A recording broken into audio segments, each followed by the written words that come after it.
श्री गणेशाय नमः। जय श्रीमन्नारायण, जय आदिशक्ति माता।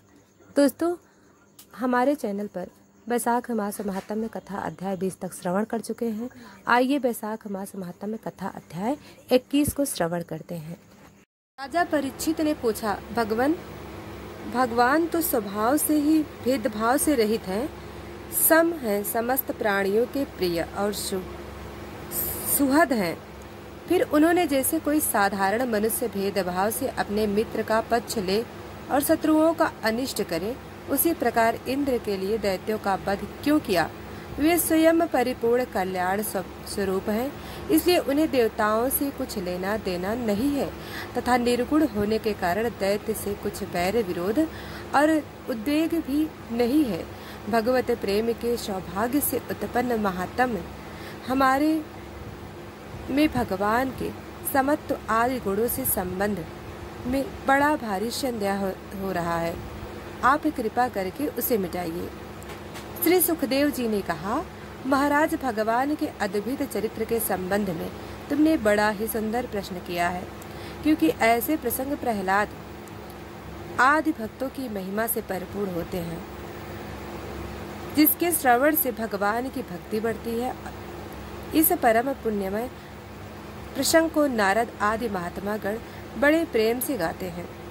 तो अब मैं अपने पिता श्री कृष्ण देवपायन मुनि को नमस्कार करके भगवान की लीला का वर्णन करता हूँ। वास्तव में भगवान निर्गुण, अजन्मा,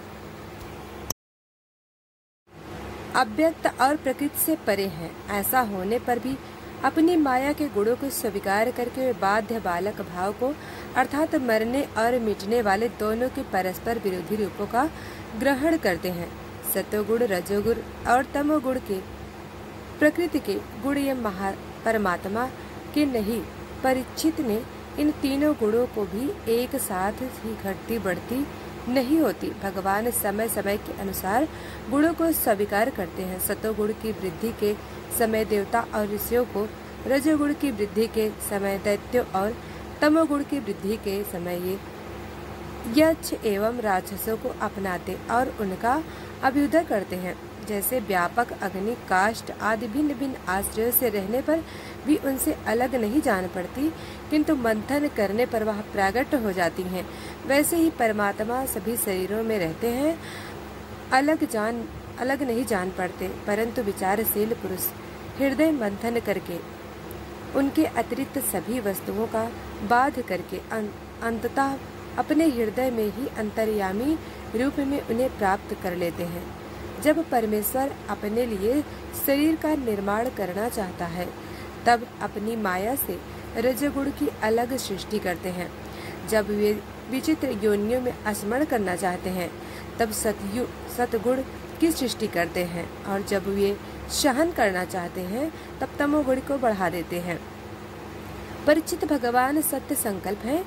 वे जगत की उत्पत्ति के निमित्त भूत, प्रकृति और पुरुष के सहकारी एवं आश्रय काल की सृष्टि करते हैं, इसलिए वे काल के अधीन नहीं हैं, काल ही उनके अधीन है। राजन, हे राजन, काल स्वरूप ईश्वर जब सतगुण की वृद्धि करते हैं, तब सत्य में देवताओं को बल बढ़ाते हैं, और वे परम यशस्वी देव प्रिय परमात्मा देवी विरोधी रजोगुणी एवं तमोगुणी दैत्यों का संहार करते हैं। दोस्तों, वस्तुतः वे सम ही राजन, इसी विषय में देवऋषि नारद ने बड़े प्रेम से एक इतिहास कहा था। यह उस समय की बात है जब राजसूय यज्ञ में तुम्हारे दादा युधिष्ठिर ने उनसे इस संबंध में एक प्रश्न किया था। उस महान राजसूय यज्ञ में राजा युधिष्ठिर ने अपनी आंखों के सामने बड़ी आश्चर्यजनक घटना देखी। राज शिशुपाल सबके देखते ही देखते भगवान श्री कृष्ण में समा गया। वही देवर्षि नारद भी बैठे हुए थे। इस घटना से आश्चर्यचकित होकर राजा युधिष्ठिर ने बड़े बड़े मुनियों से भरी हुई सभा में उस यज्ञ मंडप में ही देवर्षि नारद से यह प्रश्न किया। युधिष्ठिर ने पूछा, अहो, यह तो बड़ी विचित्र बात है, परंतु भगवान श्री कृष्ण में समा जाना तो बड़े बड़े अनन्य भक्तों के लिए भी दुर्लभ है। फिर भगवान से द्वेष करने वाले शिशुपाल को यह गति कैसे मिली? नारद जी, इसका रहस्य हम सभी को जानना चाहते हैं। पूर्व काल में भगवान की निंदा करने के कारण ऋषियों ने राजा वेन को नरक में डाल दिया था। यह दमघोष का लड़का परमात्मा शिशुपाल और दुर्बुद्धि दंतवक्र दोनों ही जब से बोलने लगे थे तब से अब तक भगवान से द्वेष ही करते रहे हैं। अविनाशी परम ब्रह्म भगवान श्री कृष्ण को ये पानी पी पी कर गाली देते रहे, परंतु इसके फलस्वरूप ना तो इनकी जीभ में कोढ़ हुआ और ना इन्हें घोर अंधकार में नरक की प्राप्ति हुई। प्रत्युत जिन भगवान की प्राप्ति अत्यंत कठिन है, उन्हीं में ये दोनों सबके देखते ही देखते अनायास ही लीन हो गए। इसका क्या कारण है? हवा के झोंके से लड़खड़ाती हुई दीपक की लौ के समान मेरी बुद्धि इस विषय में बहुत आगे पीछा कर रही है। आप सर्वज्ञ हैं, अतः इस अद्भुत घटना का रहस्य समझाइए। श्री सुखदेव जी कहते हैं, सर्व समर्थ देवर्षि नारद राजा के प्रश्न को सुनकर बहुत प्रसन्न हुए। उन्होंने युधिष्ठिर को संबोधित करके भरी सभा में सबके सुनते हुए यह कथा कही। नारद जी ने कहा, युधिष्ठिर, निंदा, स्तुति, सत्कार और तिरस्कार इस शरीर के ही तो होते हैं। इस शरीर की कल्पना प्रकृति और पुरुष का ठीक ठीक विवेक न होने के कारण ही हुई है।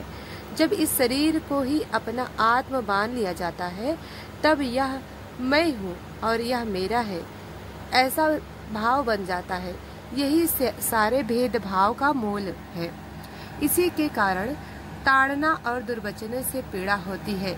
जिस शरीर में अभिमान हो जाता है यह मैं हूँ, उस शरीर के वध से प्राणियों का अपना वध जान पड़ता है, किंतु भगवान में तो जीवों के सामने ऐसा अभिमान है नहीं।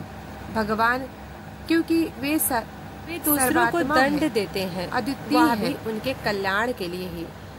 क्रोध बस अथवा द्वेष नहीं, तब भगवान के संबंध में हिंसा की कल्पना तो की ही कैसे जा सकती है। इसलिए चाहे सुदृढ़ वैर भाव से या वरहीन शक्ति भाव से, भय से, स्नेह से अथवा कामना से कैसे ही भगवान में अपना मन पूर्ण रूप से लगा देना चाहिए। भगवान की दृष्टि से इन भावों में कोई भेद भाव नहीं। युधिष्ठिर, मेरा तो ऐसा दृढ़ निश्चय है कि मनुष्य बर भाव से भगवान में जितना तन्मय हो जाता है उतना भक्ति योग से नहीं होता। भृंगी कीड़े को लाकर भीतर अपने छिद्र में बंद कर लेता है और वह भय तथा उद्वेग से भृंगी का चिंतन करते करते उसके जैसा ही हो जाता है। यही बात भगवान श्री कृष्ण के संबंध में भी है। लीला के द्वारा मनुष्य मालूम पड़ते हुए ये सर्वशक्तिमान भगवान ही है।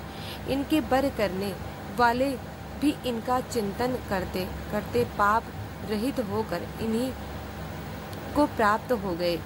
एक नहीं अनेकों मनुष्य काम से, द्वेष से, भय से और स्नेह से अपने मन को भगवान में लगाकर एवं अपने सारे पाप धोकर उसी प्रकार भगवान को प्राप्त हुए हैं जैसे भक्त भक्ति से महाराज गोपियों ने भगवान से मिलने के तीव्र काम अर्थात प्रेम से कंस ने, भय से शिशुपाल, दंत आदि राजाओं ने द्वेष से, यदुवंशियों ने परिवार के संबंध से, तुम लोगों ने स्नेह से और हम लोगों ने भक्ति से। राजा वेन की तो किसी में गणना नहीं होती, क्योंकि उसने किसी भी प्रकार से भगवान में मन नहीं लगाया था। सारांश यह है कि चाहे जैसे हो अपना मन भगवान श्री कृष्ण में तन्मय कर देना चाहिए। महाराज, फिर तुम्हारे मौसेरे भाई शिशुपाल और दंतवक्त दोनों ही विष्णु भगवान के मुख्य पार्षद थे। ब्राह्मणों के हिसाब से इन दोनों को अपने पद से होना पड़ा था। तो दोस्तों, इसी के साथ यह अध्याय समाप्त हुआ। तो दोस्तों, आगे की कथा हम कल सुनाएंगे। तो दोस्तों, वीडियो को लाइक सब्सक्राइब नहीं किया है तो अभी कर लें। धन्यवाद।